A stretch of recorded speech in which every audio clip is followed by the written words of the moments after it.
Before you get into the real estate market, get clarity, perspective, and the information you need. I've been listening to you, and I love your show. Right here with broker-owner Dan Gemus, host of the Dan Gemus Real Estate Show.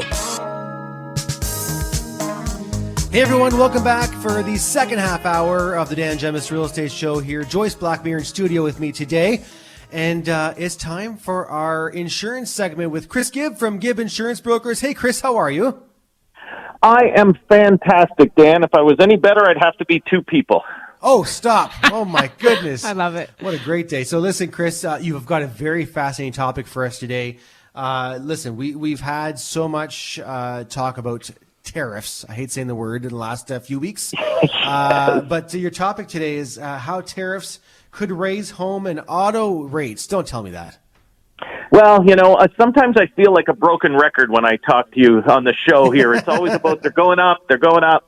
But again, I saw an interesting news article. They were talking about how tariffs could affect people's home and auto insurance. And, when you look at the fact that a lot of the auto parts that need to be replaced on cars when there is an accident, we know with Mr. Trump's tariffs, they want to tear up auto parts, so that's going to be a challenge. Okay, and that makes sense. And the cost of metal, our cars are still full of aluminum and steel, so the industry is actually thinking there could be a 1 or even a 2% increase in costs for auto repairs, and that's going to filter through to people's insurance. It's never ending. Yeah, and then on the homeowner side, like a lot of our flooring, the insurance industry literally buys hundreds of millions of dollars of flooring every year. And a lot of our flooring comes from the U.S. and from China. So if there's, those tariffs will probably, if it's going to hit the homeowner product even more than the auto insurance. I think as well that much of this might be harder hit if Canada puts in retaliatory tariffs, right? So the products coming in from the U.S.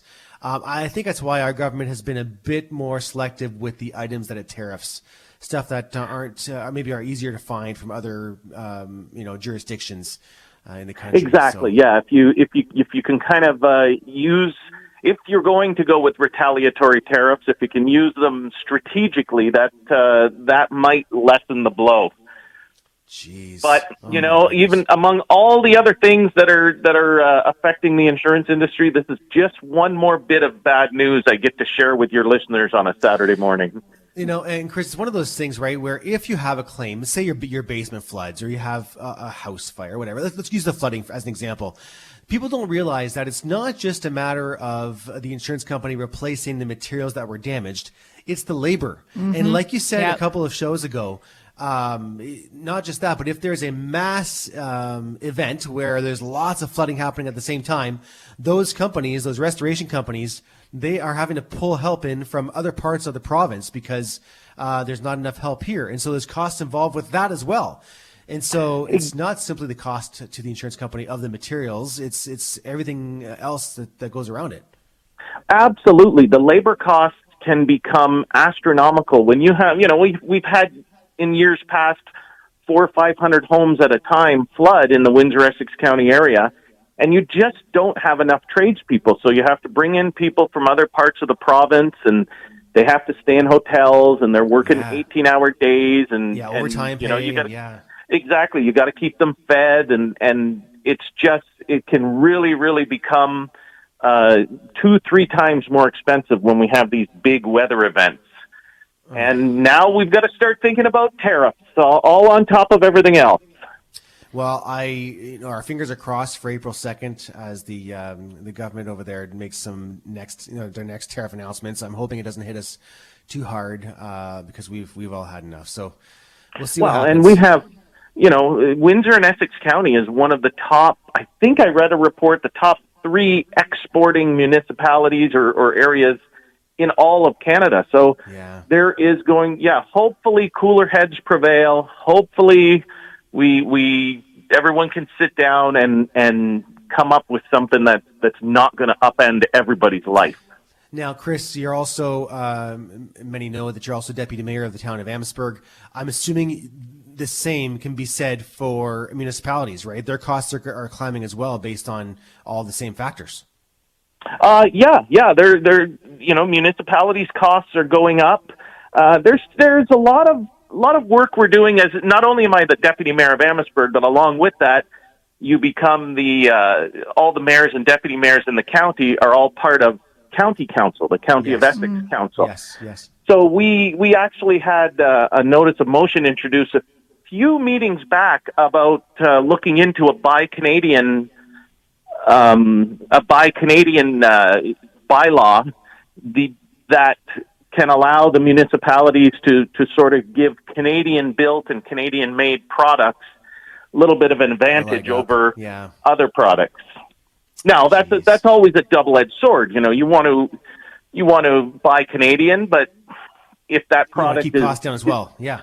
Exactly. If it's hundreds of thousands of dollars more from a Canadian supplier, that's another aspect to it. You can't just do a knee-jerk reaction. Yeah. Exactly. Jeez. Now, Chris, our fun question today, what home-related chore do you dislike the most and which do you enjoy? What would you say? Okay, so dislike, I cannot stand painting. Oh, that's a good one. And this all comes, my wife and I bought our first house 30 years ago even before we were married, and we almost called it off because we fought so much while we were painting. I love rolling the walls. I hate cutting, like cutting the ceiling and that kind of thing, but I'll roll all day long. But you're right. I can't do it. I'm not a neat person when it comes to work, and I end up with more paint on myself than I end up paint on the walls. Are there any chores you enjoy doing? I absolutely adore snow blowing the driveway.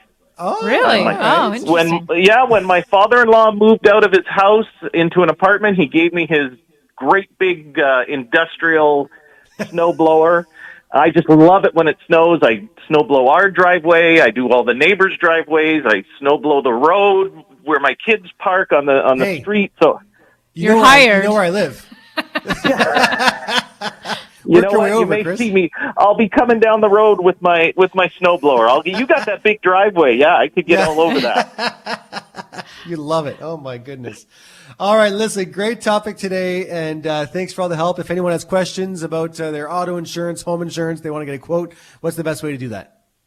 Best way is just email me, chris@gibbinsurance.ca, or call the office, 519-736-8228. Awesome. Thanks, Chris. Appreciate it.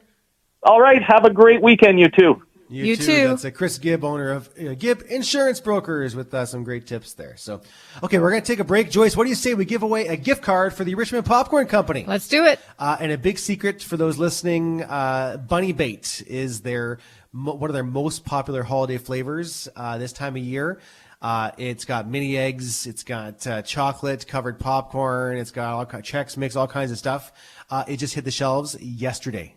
So make sure you get out there, and it sells fast. So make sure you get out there while they have some, and buy up the Bunny Baits. It's on the shelves over at the Richmond Popcorn Company in downtown Amherstburg. And I should also mention, I'm not sure if I said this publicly on the show yet, but the Richmond Popcorn Company has announced that they are opening a second. Oh, did you, Joyce? You already did? Okay. I figured you Joyce did. I did. Sorry. If I didn't, Joyce did last weekend. So, yes, they're opening a second location in Tecumseh Mall in this spring. So, thanks, Joyce, for breaking the news. No problem. I'm glad I'm great at ruining secrets. It was not secret. It was public. It was just not public on the show. So, yes, the Richmond Popcorn Company is opening a second location on the East End in Tecumseh Mall. So that should be coming in the next, don't quote me, 30 to 60 days-ish, give or take, in Tecumseh Mall. For all those who are excited about that, we've heard from a lot of people who are excited about that second location. So Tecumseh Mall, Richmond Popcorn Company, second location. Nothing changes with Amherstburg. It's never going away, so that will remain in place as it has. They're just adding more popcorn to Essex County. So there you go. So that's coming as well. Okay, so Joyce, to win the gift card, what do you say? Caller number? 4. Caller number 4. Oh, nice and quick. Caller number 4 right now. 519-792-2559. CKLW. Caller number 4 gets the gift card for the Richmond Popcorn Company. Lots more to come right here on the Dan Gemus Real Estate Show.